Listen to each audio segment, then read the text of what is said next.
Konstruksyon ng PNR Road sa Dagupan City puspusa na matapos matigil dahil sa sunod-sunod na bagyo. Narito ang report. Matapos ang ilang buwang pagkaantala ng road construction project na ito sa Barangay Mayombo, Dagupan City dahil sa mga nararanasang sunod-sunod na bagyo, ipinagpatuloy na ang paggawa nito. Ang pagpapataas ng PNR Road at paggawa ng drainage system nito ay proyekto ng lokal na pamahalaan na sinimulan noong ikalawang quarter ng taong kasalukuyan. Umaasa ang mga residente na sa pamamagitan ng proyekto ay maiibsan na ang matagal nilang problema sa baha. Oo, kasi para maalis na rin yung baha dito sa front namin. Sapat daw ang pondo para sa proyekto. Although kahit na masama din yung panahon, nakikita ko rin naman na nagtatrabaho sila.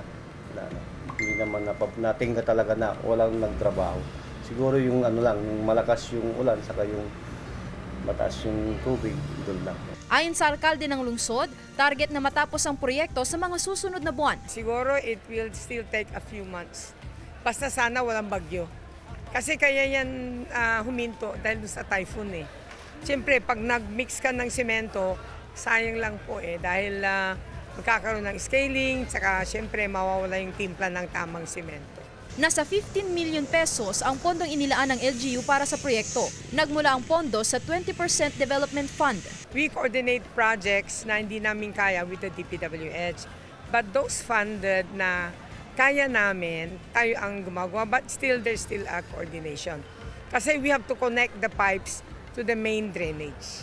Kasama si Daryl Peralta, Sandy Salvacio, One North, Central Luzon.